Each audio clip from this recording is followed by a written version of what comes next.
Mazmur 91. Dalam lindungan Allah. Orang yang duduk dalam lindungan yang maha tinggi dan bermalam dalam naungan yang maha kuasa akan berkata kepada Tuhan, tempat perlindunganku dan kubu pertahananku, Allahku yang kupercayai. Sungguh, Dialah yang akan melepaskan engkau dari jerat penangkap burung, dari penyakit sampar yang busuk.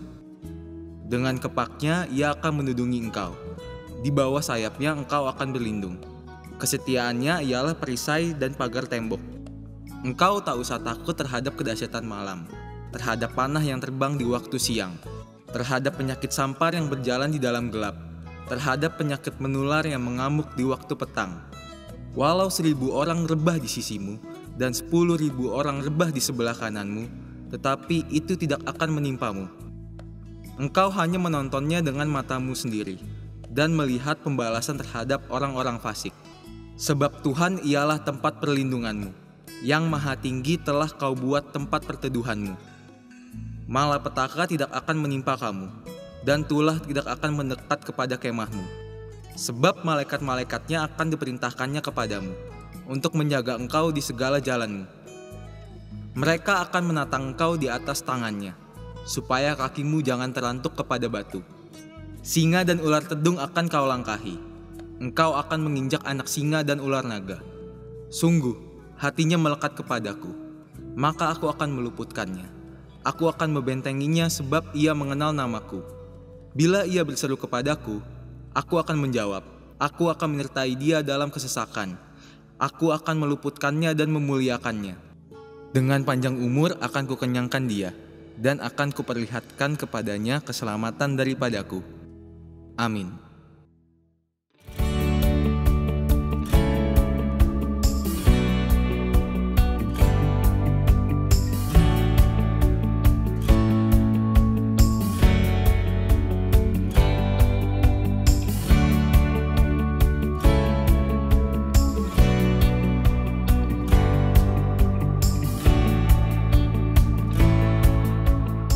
Shalom bagi Bapak Ibu Saudara yang ingin memberikan persembahan perpuluhan. Bapak Ibu Saudara dapat mentransfer ke rekening BCA Cabang Menara Ancol dengan nomor rekening berikut ini. Atas nama GBI Jalan Gatot Subroto. Dan bagi Bapak Ibu Saudara yang ingin memberikan persembahan diakonia, Bapak Ibu Saudara dapat mentransfer ke nomor rekening berikut ini. Atas nama GBI MTH Square. Dan bagi Bapak Ibu Saudara yang sudah memberikan persembahan melalui rekening ini, Bapak Ibu Saudara diharap mengirim bukti transfer melalui hotline gereja kita, atau Bapak Ibu Saudara dapat mengirim melalui akun media sosial gereja kita. Pastikan Bapak Ibu Saudara tetap mendapatkan info terbaru tentang kegiatan gereja kita melalui media sosial gereja kita.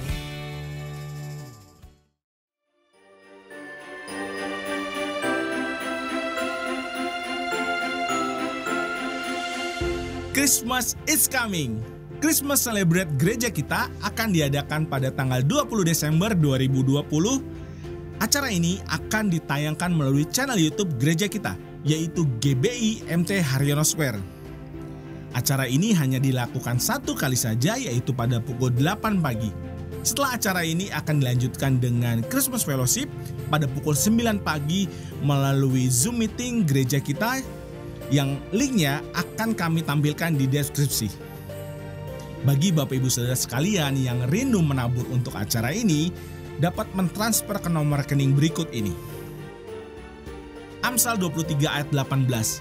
Karena masa depan sungguh ada dan harapanmu tidak akan hilang. The light of hope in new dimension. See you and God bless you.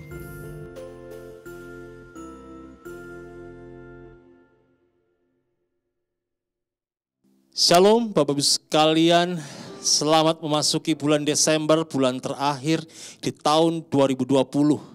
Dan saya percaya kita akan semangat dan antusias memasuki bulan Desember ini, karena ini adalah bulan di mana Tuhan mencurahkan berkat-Nya secara luar biasa atas kita.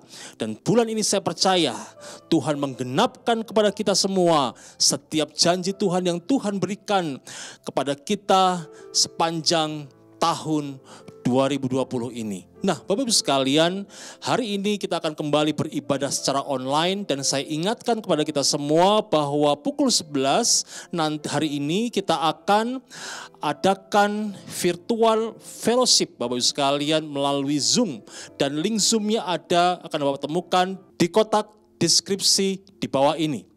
Mari kita berkatakan Pentakosta ketiga. Pentakosta ketiga adalah pencurahan Roh Kudus yang dahsyat di zaman now, melebihi yang terjadi di Azusa Street. Pentakosta ketiga akan mengakibatkan penuaian jiwa yang terbesar dan yang terakhir sebelum Tuhan Yesus datang kembali. Pentakosta ketiga akan membangkitkan generasi Yeremia, yaitu anak-anak muda yang dipenuhi Roh Kudus, cinta mati-matian kepada Tuhan Yesus, tidak kompromi terhadap dosa, dan akan bergerak untuk memenangkan jiwa. Pentakosta ketiga lahir di Indonesia dan bergerak ke bangsa-bangsa. Gerakan ini dari timur ke barat dan akan kembali ke Yerusalem. Pentakosta ketiga memberikan kuasa untuk menyelesaikan amanat agung Tuhan Yesus, dan setelah itu Tuhan Yesus datang kembali. Sama-sama kita katakan amin. Haleluya. Shalom jemaat GBM Tanah Square. Di bulan Natal kita bersyukur Allah Immanuel hadir di tengah kita semuanya. Haleluya. Mari kita bangkit bersama-sama. Berikan tepuk tangan buat Allah yang luar biasa.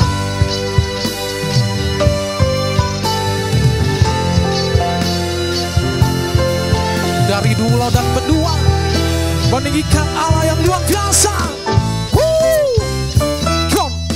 Dari pulau dan bendua terdengar selalu terus lagu pujian nama penebus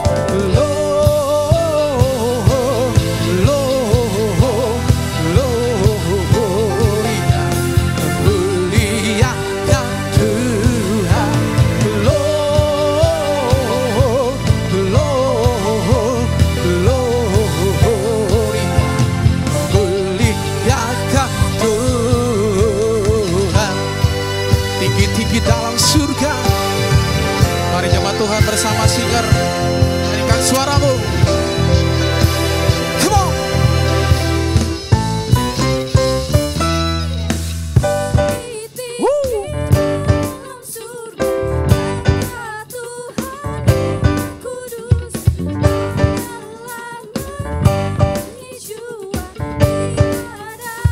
Angkat tangan bersama-sama.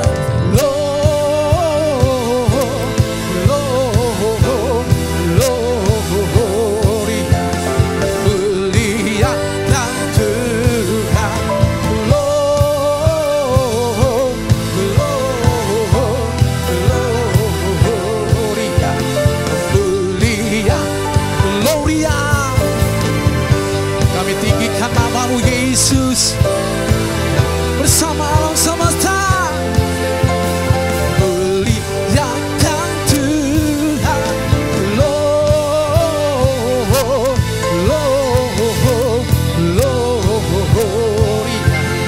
Muliakan Tuhan, mulia. Sekali lagi muliakan Tuhan, muliakan Tuhan.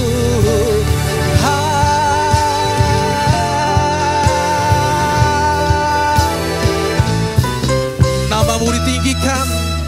Haleluya. Semua yang percaya sama-sama katakan amin. Happy Sunday semua. Tema Voice of Pentecost hari ini adalah apakah orang Kristen pasti berbuah? Sebagai orang percaya, hidup kita harus senantiasa berbuah agar supaya memberikan kesaksian untuk orang lain dan sebagai bukti dari hasil kerja Roh Kudus. Jadi apa itu sebenarnya buah roh?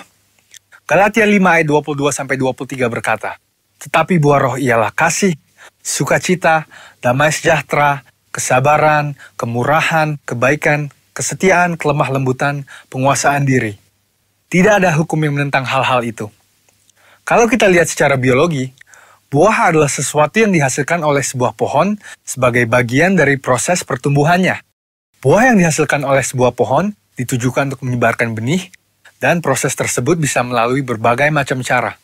Benih tersebut bisa jatuh di tanah, terbawa oleh angin, dimakan oleh binatang atau manusia, dan seterusnya.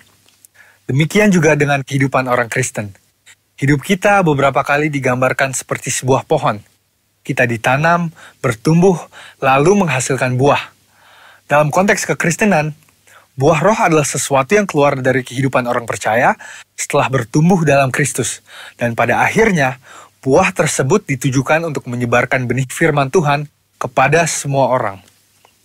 Ketika seseorang lahir baru dan mempunyai iman percaya kepada Yesus sebagai juru selamat, maka orang itu akan mengalami transformasi dalam kehidupannya yang dikerjakan oleh Roh Kudus. Apabila kita mengizinkan Roh Kudus bekerja, Dia akan memberikan karunia-karunia untuk melayani dan memanifestasikan sifat-sifat Allah melalui perilaku kehidupan kita, orang percaya. Sebab buah roh bukanlah sifat alamiah, melainkan karakter orang percaya yang diperbaharui karena melekat kepada Kristus. Dan ini merupakan sebuah tanda dari kedewasaan rohani. Sekarang kita akan membahas beberapa pertanyaan yang sering dibicarakan seputar buah roh. Yang pertama adalah, apakah seseorang bisa menunjukkan nilai-nilai kebaikan tanpa pendiaman Roh Kudus? Untuk bisa berbuat baik, seseorang tidak harus mengenal Roh Kudus. Banyak orang dunia berbuat kebaikan yang bahkan kadang terlihat seakan-akan lebih baik dari orang percaya. Hal ini karena semua orang dimanapun mereka berada dan dari budaya atau keluarga apapun bisa menerima dan menyetujui prinsip-prinsip buah roh. Namun ada perbedaan yang mendasari prinsip-prinsip dari buah roh tersebut antara orang percaya dan orang dunia. Bagi orang percaya, prinsip-prinsip buah roh dilakukan untuk memuliakan Tuhan. Semua ditujukan untuk menyenangkan Dia dan firman Tuhanlah yang menjadi standar untuk prinsip tersebut. Tetapi untuk orang dunia, yang hidupnya dikuasai oleh kedagingan dan tidak didiami serta dituntun oleh Roh Kudus, prinsip perbuatan baiknya didasari oleh pemahaman orang itu sendiri dengan motif yang berbeda-beda. Pertanyaan yang kedua adalah, apakah orang yang kelihatan berbahasa roh pasti menunjukkan buah roh dalam kehidupannya? Seseorang bisa saja berdoa dalam bahasa roh, tetapi masih hidup dalam kedagingan serta tidak menunjukkan tanda-tanda buah roh. Sebab dibutuhkan upaya oleh orang percaya supaya Roh Kudus senantiasa bekerja penuh, memimpin, dan membentuk karakter Kristus di dalam diri kita masing-masing. Sekali lagi, hal ini sama seperti sebuah pohon. Agar menghasilkan buah, maka pohon tersebut harus dirawat dan diberikan nutrisi supaya bisa bertumbuh dan menghasilkan buah. Seperti yang tertulis dalam Mazmur 1 ayat 1-3. Jadi, berbahasa roh tidak menjamin bahwa buah roh ada di dalam kehidupan seseorang. Bagaimana caranya supaya bisa menghasilkan buah roh? Kita harus melakukan disiplin rohani seperti bersaat teduh, berdoa, berbahasa roh, merenungkan firman Tuhan, bersekutu dalam kul, ikut pelayanan, membantu orang percaya untuk dapat hidup dalam pimpinan Roh Kudus, dan memberikan pelajaran praktis, sehingga mereka pun dapat menghasilkan buah roh dalam kehidupan mereka. Pertanyaan yang ketiga adalah, apa dampak buah roh dalam kehidupan orang percaya?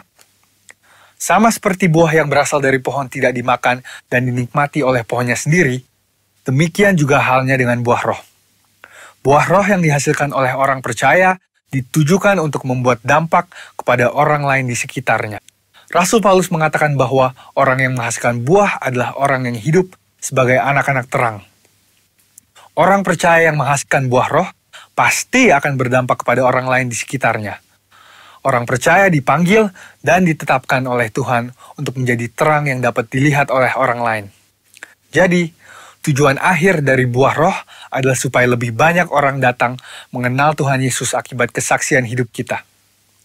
Mari kita mengambil keputusan untuk terus menjaga dan merawat kehidupan rohani kita, supaya nanti pada waktunya, hidup kita juga menghasilkan buah untuk kemuliaan Tuhan. Saudara, untuk penjelasan lebih lengkapnya dari tim teologi kami, jangan lupa buka link yang ada di atas atau scan barcode yang tersedia. Selamat hari Minggu, Tuhan Yesus memberkati.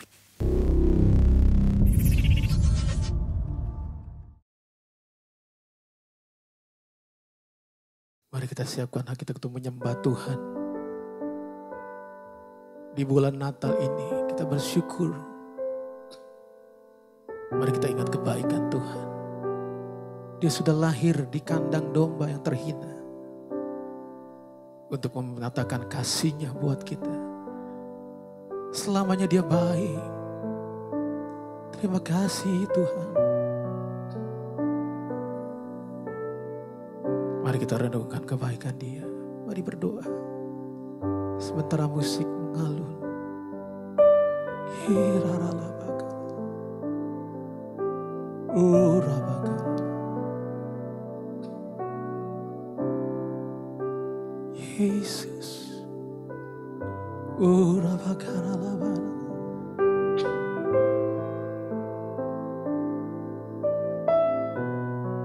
Curahkan kasih-Mu ya Tuhan. Yesus, Kau baik, Kau baik. Yesus baik selamanya. Kau baik, Kau baik. Yesus baik selamanya. Sekali lagi katakan.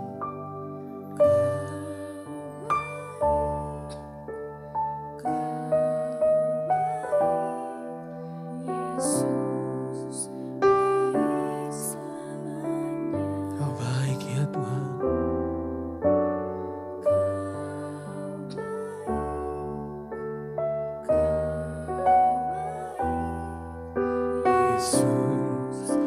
Baik selamanya.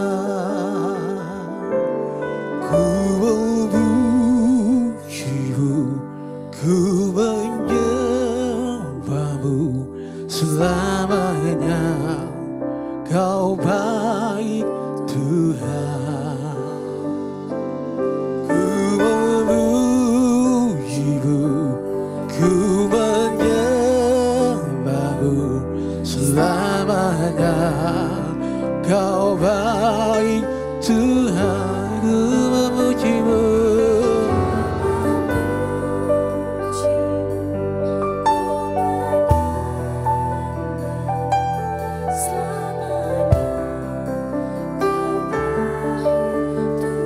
Engkau baik ya Tuhan. Ku memuji-Mu, ku menyembah-Mu selamanya. Kau baik Tuhan.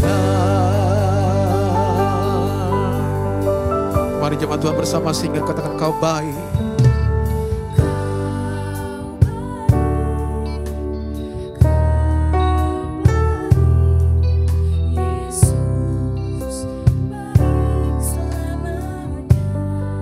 Kau baik.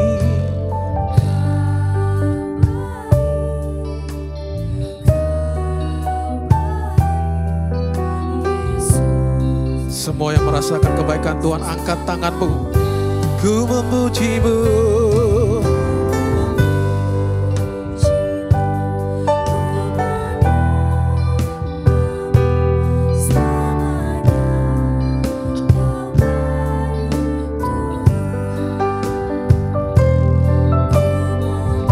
Memuji-Mu.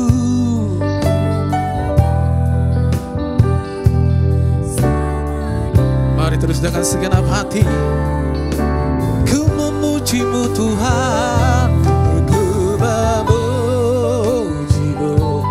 Ku menyembah-Mu selamanya. Kau baik Tuhan. Ku memuji-Mu.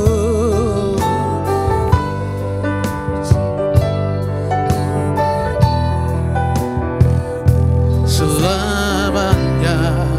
Kau baik Tuhan. Mari sembah Tuhan sementara musik naikkan pujian ini.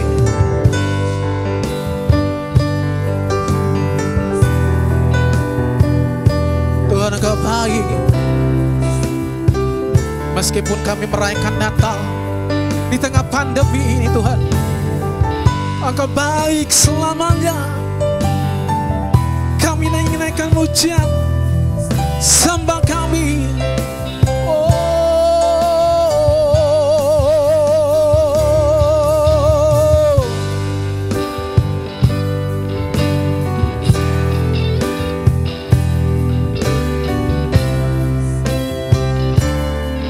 Mari rasakan kasih-Nya mengalir.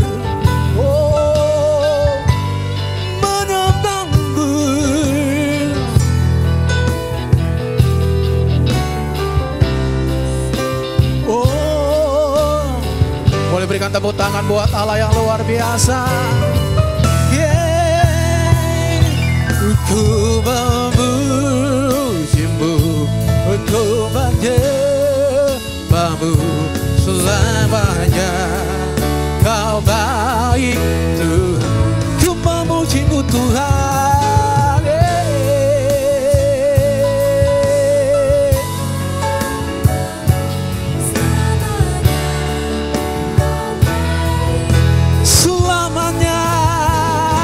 Selamanya Kau baik Tuhan, selamanya, selamanya Kau baik Tuhan.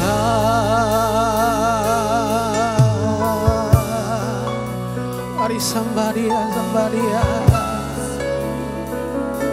Mari bersama imam musik Jemaat GBM TNS Square di rumah masing-masing disembah Dia.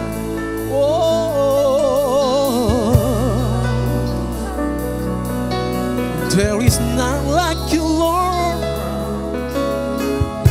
You are my everything, Lord.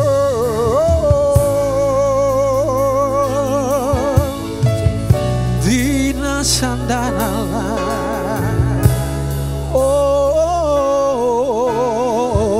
Nanti terus sembah Dia.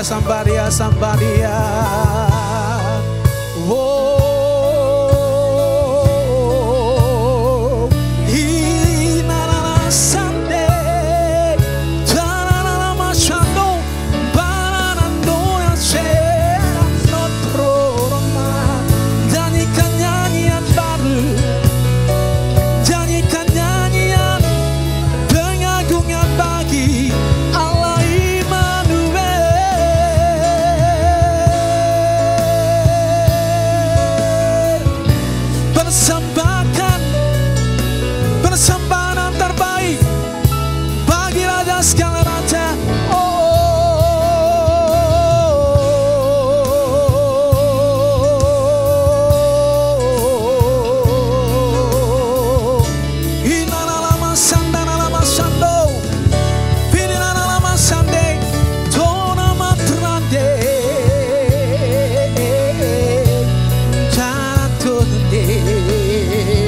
Ku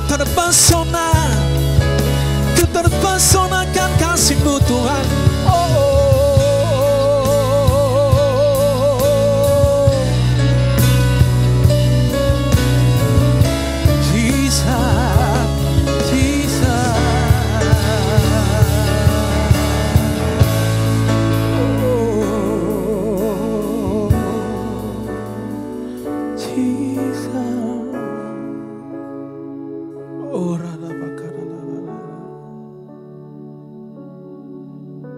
Mari buka kedua tanganmu saudara.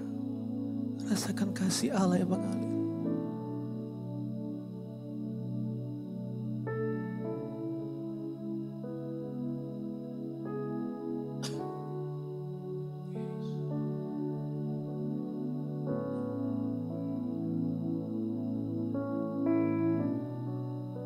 Jesus.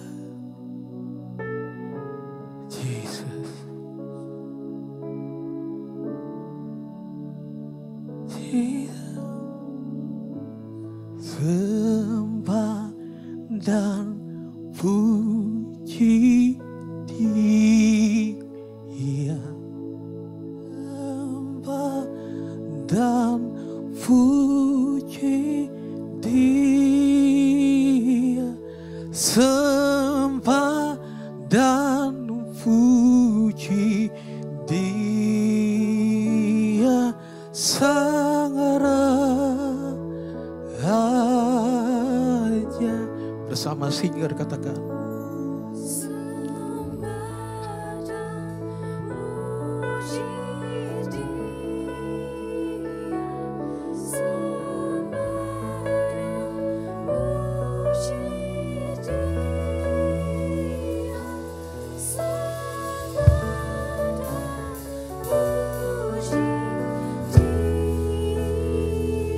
Terus bersama singer nyanyikan suaramu, sembah dan puji Dia.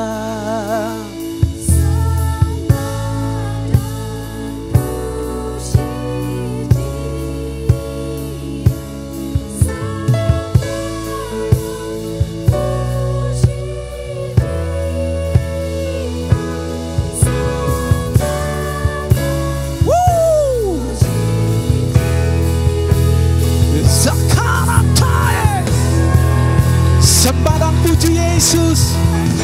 Oh, katakan puji Yesus. Yesus. Sembah dan puji Yesus. Sembah dan puji Sang Raja. Sembah dan puji Yesus. Sembah dan puji Yesus Sang Raja. Sekali lagi, sembah dan puji Yesus. Sembah dan puji Yesus Sang Raja.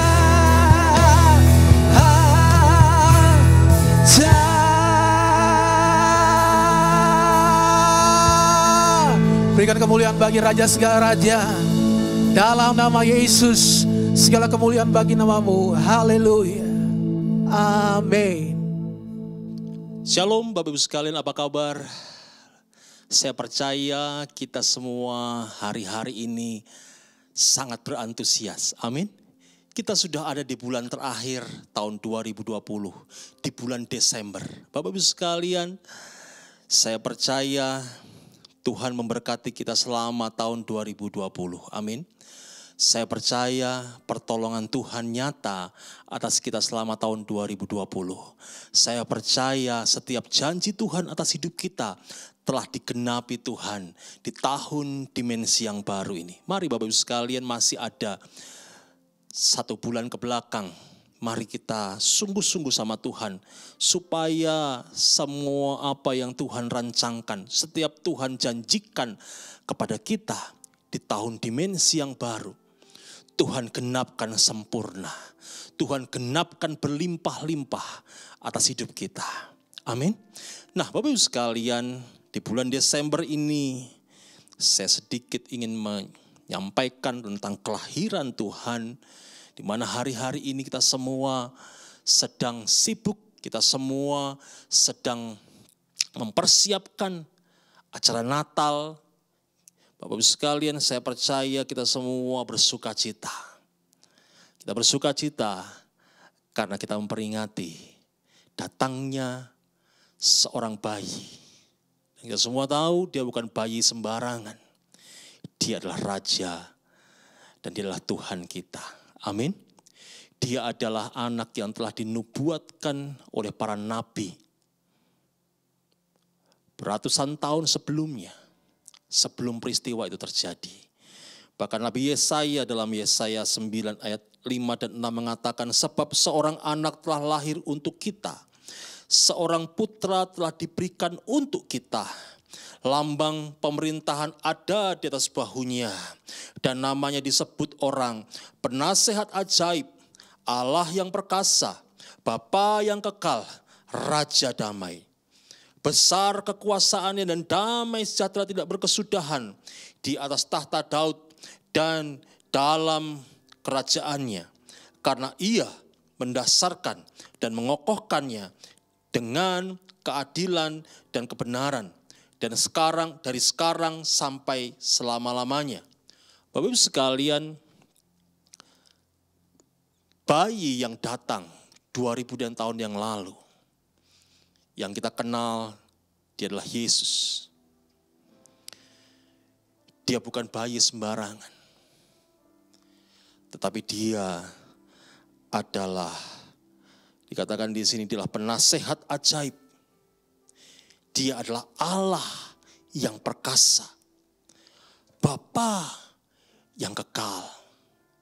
Dia adalah Raja damai. Bahkan Bapak Ibu sekalian, ketika menjelang kelahiran Yesus, seorang malaikat datang kepada Ibu Maria. Dan dikatakan, sesungguhnya engkau akan mengandung dan melahirkan seorang anak laki-laki, dan hendaklah engkau menamai dia Yesus. Ia akan menjadi besar dan disebut anak Allah yang maha tinggi. Dan Tuhan Allah akan mengaruniakan kepadanya tahta Daud, bapa leluhurnya, dan ia akan menjadi raja. Dan atas kaum keturunan Yakub sampai selama-lamanya, dan kerajaannya tidak akan berkesudahan. Bapak Ibu sekalian, dia menggenapi nubuatan yang disampaikan Yesaya. Dia lahir sebagai anak Maria, dan kita tahu dia adalah Yesus Kristus. Dia datang untuk menebus dosa umat manusia. Dalam Yohanes 3 ayat 16 dikatakan, karena begitu besar kasih Allah atas dunia ini sehingga ia mengaruniakan anaknya yang tunggal, supaya setiap orang yang percaya kepadanya tidak binasa melainkan beroleh hidup yang kekal.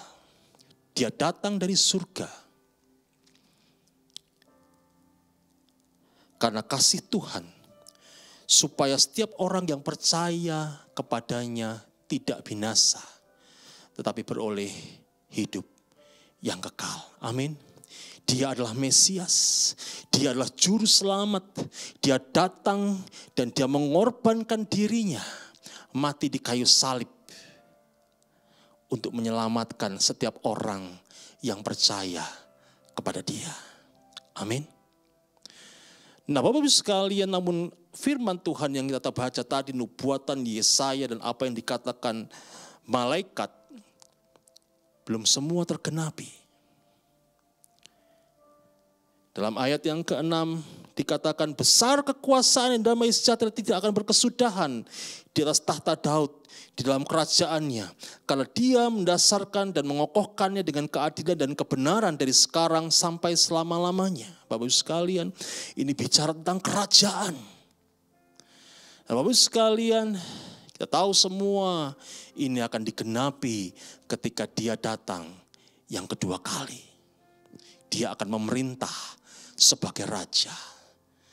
Nah Bapak Ibu sekalian, ketika kita menyambut Natal,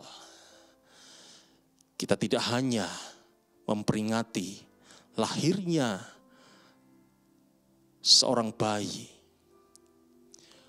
Mesias yang mungil yang menyelamatkan manusia. Tapi kita juga diingatkan bahwa suatu kelak nanti dia akan datang kembali. Dia akan memerintah sebagai raja. Dia akan menyatakan kuasanya sebagai raja untuk selama-lamanya. Nah Bapak Ibu sekalian, kedatangan Tuhan Yesus yang kedua kali harus kita persiapkan. Kita tidak tahu kapan Tuhan Yesus datang kedua kali. Namun Bapak Ibu sekalian, kita harus mempersiapkan diri kita. Rasul Paulus dalam 1 Tesalonika 5 ayat 23 dan 24 mengatakan demikian, semoga Allah damai sejahtera menguduskan kamu seutuhnya, dan semoga roh, jiwa dan tubuhmu terpelihara sempurna dengan tak bercacat pada kedatangan Yesus Kristus Tuhan kita. Dia yang memanggil kamu adalah setia. Dia juga akan menggenapinya. Bapak Ibu sekalian, Rasul Paulus mengatakan kepada jemaat di Tesalonika ketika itu, dia berdoa kiranya pada kedatangan Yesus Kristus didapatinya jemaat Tuhan dalam keadaan kudus, tidak bercacat celah, roh, jiwa, dan tubuhnya. Nah, Bapak Ibu sekalian, kenapa harus kudus? Firman Tuhan mengumpamakan Bapak Ibu sekalian, kedatangan Tuhan adalah seperti mempelai pria yang mempelai wanita. Kita semua tahu mempelai pria adalah Yesus dan mempelai wanita adalah kita, gereja Tuhan. Dan ketika pernikahan itu, Bapak Ibu sekalian, ketika Tuhan datang kepada mempelainya, Tuhan menginginkan mempelainya kudus, tidak bercacat celah. Itu sebabnya Bapak Ibu sekalian, Rasul Paulus berdoa bagi jemaat Tesalonika supaya mereka kudus. Nah, Bapak Ibu sekalian, dalam ayat-ayat sebelumnya dari ayat yang ke-12 sampai ayat yang ke-22, di sana ada nasihat-nasihat Paulus yang ini berhubungan untuk kita mempersiapkan diri kita menjelang kedatangan Tuhan. Yang ini mempersiapkan roh, jiwa, dan tubuh kita sempurna terpelihara. Saya akan bacakan dari ayat 12 demikian firman Tuhan. Kami minta kepadamu saudara-saudara supaya kamu menghormati mereka yang bekerja keras di antara kamu, yang memimpin kamu dalam Tuhan dan yang menegur kamu. Dan supaya kamu sungguh-sungguh menjunjung mereka dalam kasih karena pekerjaan mereka. Hiduplah selalu dalam damai seorang dengan yang lain. Kami juga menasihati kamu saudara-saudara, tegurlah mereka yang hidup dengan tidak tertib. Hiburlah mereka yang tawar hati, belalah mereka yang lemah, sabarlah terhadap semua orang. Perhatikanlah supaya jangan ada orang yang membalas jahat dengan jahat. Tetapi usahakanlah senantiasa yang baik terhadap kamu masing-masing dan terhadap semua orang. Bersukacitalah senantiasa, tetaplah berdoa, mengucap syukurlah dalam segala hal, sebab itulah yang dikehendaki Tuhan di dalam Kristus Yesus bagi kamu. Janganlah padamkan roh dan janganlah anggap rendah nubuat-nubuat. Ujilah segala sesuatu dan peganglah yang baik. Jauhkanlah dirimu dari segala jenis kejahatan. Nah, Bapak Ibu sekalian, saya akan mencoba merangkum apa nasihat Paulus kepada jemaat di Tesalonika ini, Bapak Ibu sekalian. Yang pertama, Rasul Paulus mengatakan kepada jemaat Tesalonika untuk kita menghormati para pemimpin yang memimpin kamu di dalam Tuhan. Nah, Bapak-Ibu sekalian, kita ada di dalam komunitas gereja ini, kita ada pemimpin-pemimpin rohani di atas kita. Amin. Mungkin Bapak-Ibu sekalian dalam kelompok kul, ada pemimpin rohani, gembala kul, Bapak-Ibu sekalian. Kemudian mungkin di atasnya juga gembala kul, ada pemimpin rohani lagi. Gembala cabang di tempat ini, Bapak-Ibu sekalian.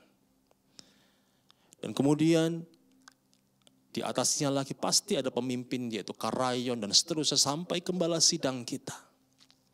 Nah, Bapak-Ibu sekalian, mereka Tuhan berikan tugas. Tuhan taruhkan mereka ada di atas kita. Untuk mengajar kita. Untuk menegur kita, untuk memberikan arahan kepada kita, bahkan untuk menyatakan firman Tuhan kepada kita, supaya kita boleh hidup berjalan sesuai dengan ketetapan dan kehendak Tuhan. Bapak-Ibu sekalian, kita harus menghormati orang-orang demikian. Kita harus dengarkan mereka. Kita harus, Rasul Paulus menginginkan kita harus menghormati mereka yang menegur kita. Karena mereka Tuhan tempatkan atas kita untuk berjaga bagi kehidupan kita.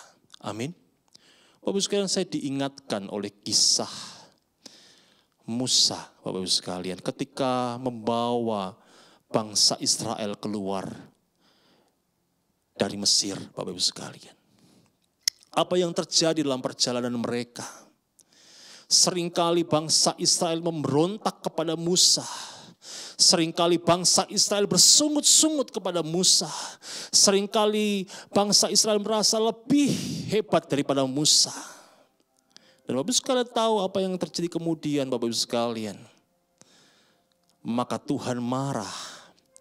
Dan banyak dari mereka, generasi yang keluar dari Mesir, mereka tidak mencapai apa yang Tuhan rencanakan bagi mereka. Mereka tidak mencapai tanah perjanjian yang dijanjikan Tuhan bagi mereka, Bapak Ibu sekalian. Mereka harus berkeliling-keliling padang pasir dan mereka akhirnya banyak di antara mereka yang mati.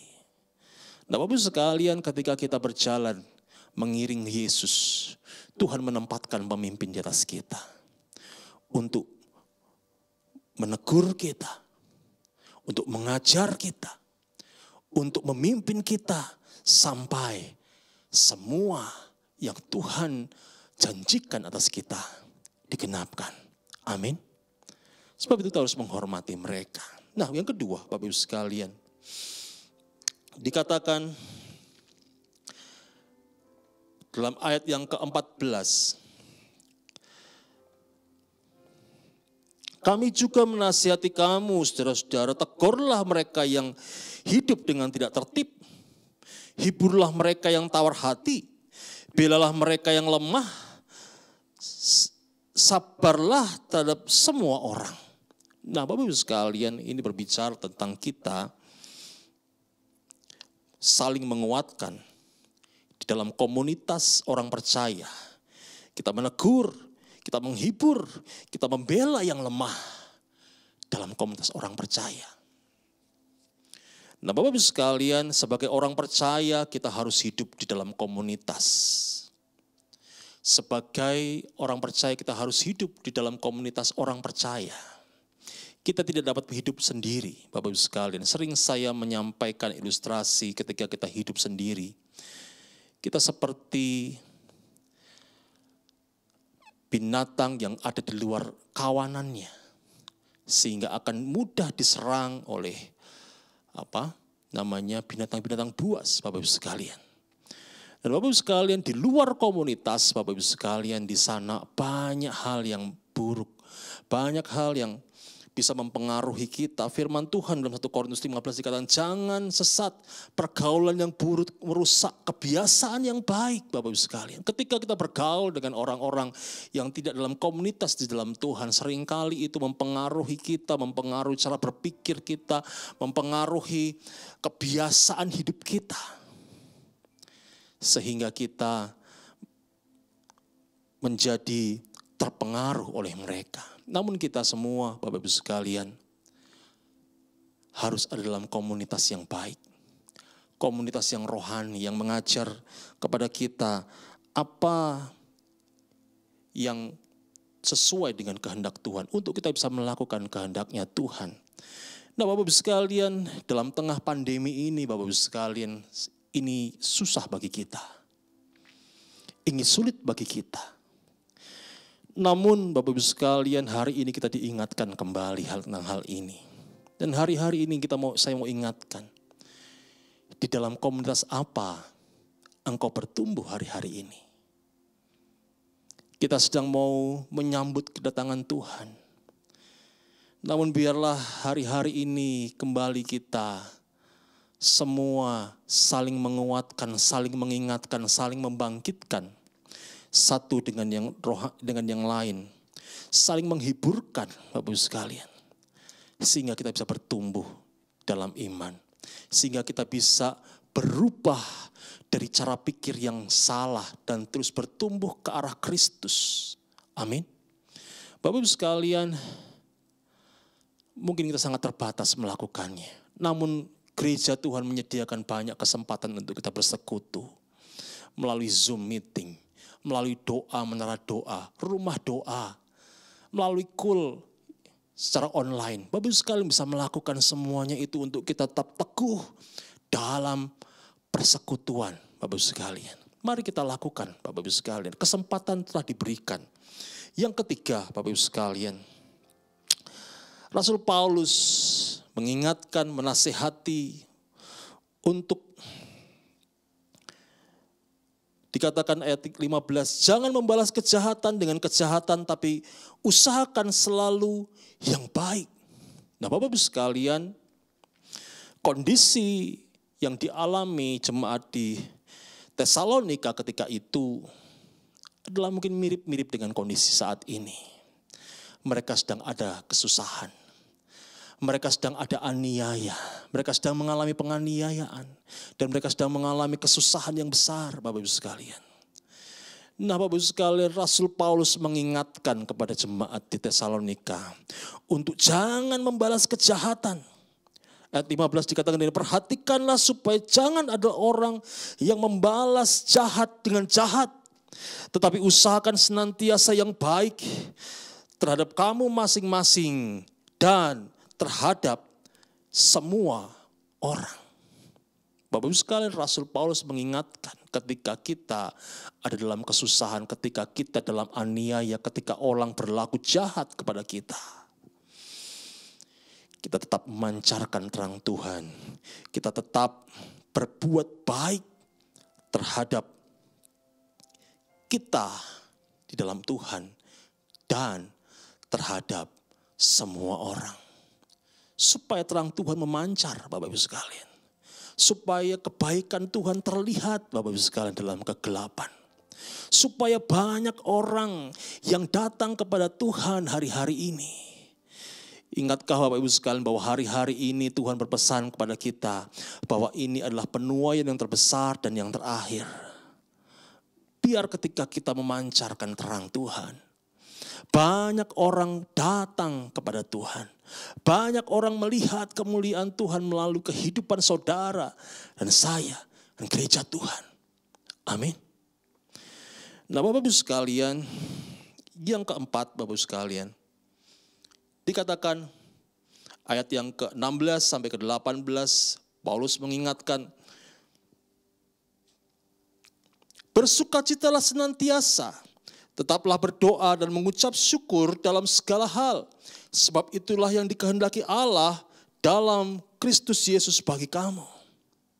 Bapak sekalian, dikatakan bersukacita, berdoa, bersyukur kepada Tuhan dalam segala hal. Bapak sekalian, mungkin keadaan kita tidak baik. Tapi tiga hal ini menjadi kunci kemenangan orang percaya. Ketika kita bersukacita, firman Tuhan katakan, hati yang gembira adalah obat yang manjur. Amin. Tapi semangat yang patah mengeringkan tulang, Bapak Ibu sekalian. Tuhan katakan, Tuhan perintahkan berdoa, Bapak Ibu sekalian. Bukankah doa adalah suatu pintu bagi kita untuk kita boleh meraih mujizat Tuhan? Amin. Adalah bukankah melalui doa maka mujizat-mujizat Tuhan boleh dinyatakan? Amin. Bapak Ibu sekalian, bersyukur. Bersyukur adalah suatu tanda bahwa kita berserah, kita menerima apa yang Tuhan tetapkan dan Tuhan berikan kepada kita. Bapak Ibu sekalian, itu kekuatan kita semuanya untuk kita meraih kemenangan dalam kesesakan, Bapak Ibu sekalian. Nah, Bapak Ibu sekalian, ketika kita berdoa bersukacita, ketika kita bersyukur, ini tanda kita mengangkat tangan kita kepada Tuhan. Amin. Tanda bahwa apapun yang sedang terjadi dalam hidup kita, susah maupun baik, kita mengangkat tangan kepada Tuhan. Dan ketika kita mengangkat tangan di hadapan Tuhan, maka Tuhan akan campur tangan. Ketika kita bersukacita, kita bersyukur, kita berdoa, Inilah tanda bahwa kita menggantungkan diri kita. Kita menyerahkan hidup kita sepenuhnya dalam kuat kuasa Tuhan. Dan Bapak Ibu sekalian, ketika kita berdoa, kita bersuka cita dan bersyukur, maka di sana kuasa Tuhan akan dinyatakan bagi kita. Amin. Dan kemudian Bapak Ibu sekalian, secara cepat, yang kelima, Bapak Ibu sekalian, ayat yang ke-19 dan sampai 21 dikatakan demikian, jangan padamkan roh dan janganlah anggap rendah nubuat. Ujilah segala sesuatu dan peganglah yang baik. Bapak Ibu sekalian, di akhir zaman menjelang datangnya Tuhan, Tuhan ingin untuk kita boleh mengobarkan, membangkitkan pekerjaan Roh Kudus. Amin. Karunia-karunia Roh Kudus harus kita kobarkan, harus kita bangkitkan kembali, Bapak Ibu sekalian. Nah, Bapak Ibu sekalian, kita harus membangkitkan karunia-karunia Roh ini. Khususnya dalam hal ini, Paulus menekankan tentang karunia bernubuat. Kenapa Bapak Ibu sekalian? Nubuatan membangkitkan kita. Nubuatan membangun kita. Nubuatan membangun jemaat.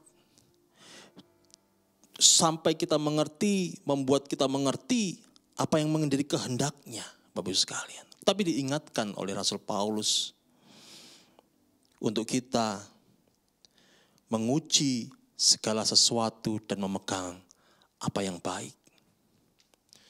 Bapak Ibu sekalian, hari-hari ini, di akhir zaman ini Tuhan ingatkan pada kita. Jangan ada yang memadamkan roh. Kita harus kobarkan karunia-karunia lebih lagi. Kita harus kobarkan karunia-karunia lebih lagi. Kita harus memperhatikan nubuatan dan kita menguji dan berpegang apa yang baik. Sampai kita mengerti benar apa yang menjadi maunya Tuhan. Sampai mengerti benar apa yang menjadi kehendak Tuhan bagi hidup kita. Yang menuntun kepada kita kepada rencana Tuhan. Amin. Dan saya percaya ketika kita mendengar, kita memperhatikan nubuatan, ketika memperhatikan apa yang Tuhan nyatakan kepada kita melalui nubuatan, melalui karunia-karunia roh. Tuhan sedang membawa kita dan menuntun kita. Amin. Yang terakhir Bapak Ibu sekalian, ayat 22, Rasul Paulus mengingatkan kepada kita, jauhkanlah dirimu dari segala jenis kejahatan. Bapak Ibu sekalian, menjelang Tuhan Yesus datang kedua kali, kita tahu firman Tuhan mengatakan bahwa dunia tidak menjadi semakin baik. Daya tarik dunia itu menarik dengan kuat. Kejahatan di muka bumi semakin banyak, Bapak Ibu sekalian. Tetapi Rasul Paulus mengingatkan untuk kita menjauhkan diri kita dari kejahatan. Bapak Ibu sekalian, hari-hari ini kita menyambut kedatangan Tuhan. Kita memperingati lahirnya bayi Kristus. Tetapi kita juga diingatkan bahwa Dia yang datang 2000 tahun yang lalu, Dia akan kembali menjemput kita di awan-awan sebagai mempelainya. Dan kita harus kudus, tidak bercacat celah, roh, jiwa, dan tubuh kita. Bapak sekalian, ada beberapa hal tadi yang saya sampaikan, nasihat-nasihat Paulus dalam Tesalonika 5, Bapak Ibu sekalian, pegang itu. Lakukan hari-hari ini supaya hidup kita terjaga sempurna sampai Yesus kedatang 2 kali menjemput kita di awan-awan. Darah-Mu Yesus sucikan daku. Darah-Mu Yesus bebaskanku.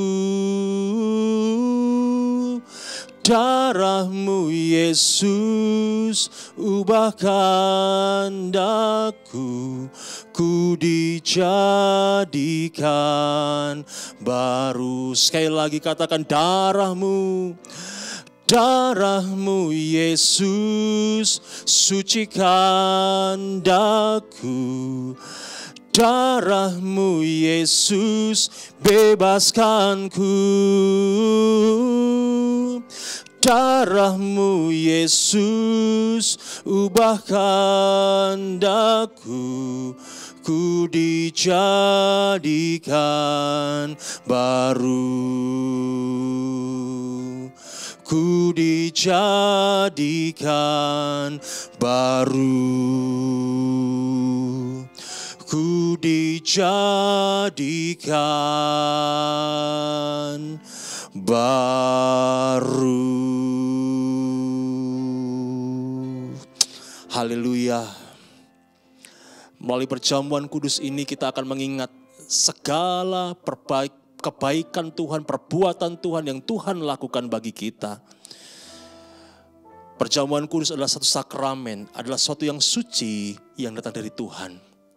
Tuhan ingin kita masuk dalam perjamuan kudus. Tuhan ingin kita masuk dalam perjamuan kudus ini dengan cara yang benar di hadapannya. Sebab itu Bapak Ibu sekalian, sebelum kita menerima roti dan anggur, mari kita berdoa di hadapan Tuhan. Bapa, kami bersyukur di hari yang indah ini Tuhan. Kami boleh ambil bagian dalam perjamuan kudus.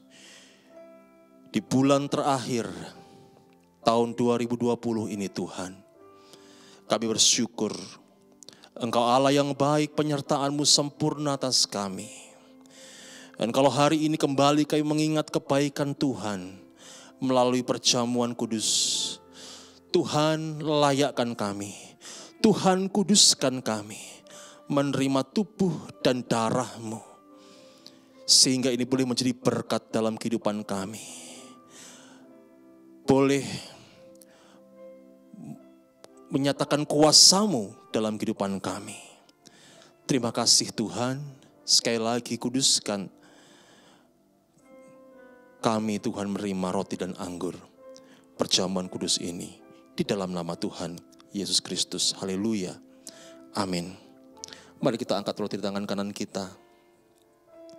Sebab apa yang telah kuteruskan kepadamu telah aku terima dari Tuhan, yaitu bahwa Tuhan Yesus pada malam waktu ia diserahkan, ia mengambil roti. Mari kita angkat roti di tangan kanan kita. Dan sesudah itu ia mengucap syukur atasnya. Ia memecah-mecahkannya dan berkata, inilah tubuhku yang diserahkan bagi kamu.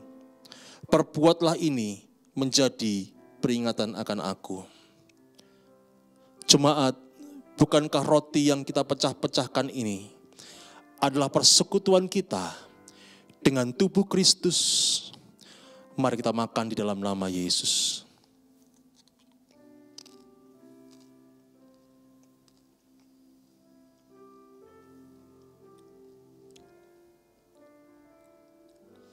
Kita angkat anggur tangan kanan kita.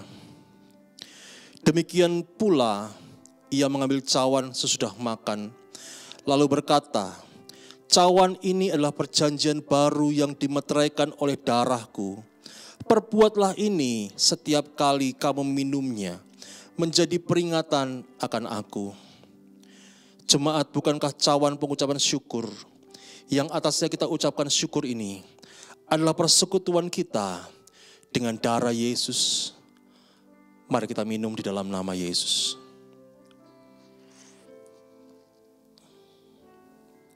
Mari kita bersyukur pada Tuhan.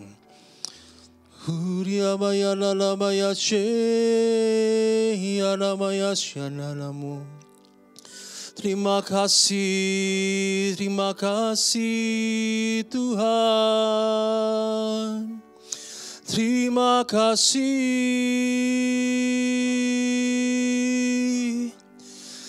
Terima kasih Tuhan. Rabaya ralabaya ralabaya shikara labaya ralabaya ralabaya ralabaya ralab. Shikara labaya ralab. Tuhan, darah-Mu menyucikan kami. Tuhan, darah-Mu menguduskan kami seutuhnya. Hari ini sampai ketika Engkau datang kedua kali menjemput kami di awan-awan yang permai Tuhan. Engkau melayakkan kami. Engkau menemukan kami kudus di hadapan Tuhan. Terima kasih Tuhan, terima kasih kami mau menyambut kedatangan-Mu hari-hari ini. Kami mau mempersiapkan hati kami untuk menyambut Engkau. Tuhan, kuduskan kami, Tuhan sucikan kami. Roh Kudus pimpin kami, langkah kami. Kami tetap melakukan apa yang menjadi kehendak-Mu. Kami tetap menjadi pelaku-pelaku firman ya Tuhan. Terima kasih Tuhan. Terima kasih. Terima kasih. Horabayata karalabayara labayara. Terima kasih Yesusku. Terima kasih Yesusku. Puji syukur hanya bagi Tuhanku. Terima kasih Yesusku. Terima kasih Yesusku. Puji syukur hanya bagi Tuhanku. Sekali lagi katakan terima kasih Yesusku. Terima kasih Yesusku, terima kasih Yesusku. Puji syukur hanya bagi Tuhanku. Terima kasih Yesusku, terima kasih Yesusku. Puji syukur hanya bagi Tuhanku. Puji syukur hanya bagi Tuhanku. Puji syukur hanya bagi Tuhanku.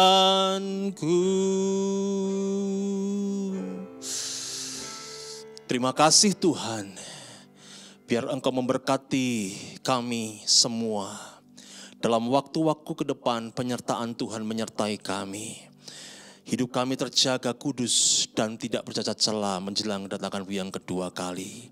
Dan mari angkat kedua tanganmu, terima berkat dari Tuhan. Kiranya berkat yang berlimpah-limpah dari Allah Bapa di surga, di dalam anaknya Tuhan kita Yesus Kristus. Pertolongan, penghiburan, penyertaan dan kuasa Roh Kudus menyertai engkau hari ini sampai Tuhan Yesus menyebut kita di awan-awan permai. Semua kita yang percaya sama-sama katakan amin. Selamat hari Minggu, Tuhan Yesus memberkati kita. Angkat tangan bersama-sama.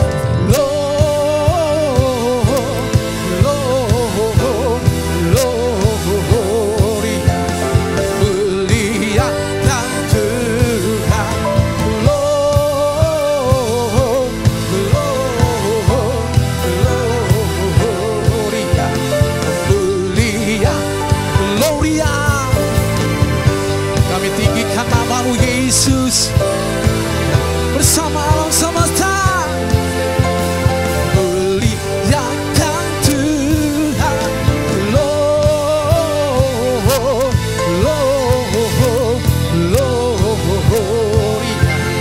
Muliakan Tuhan, mulia. Sekali lagi muliakan Tuhan, muliakan Tuhan.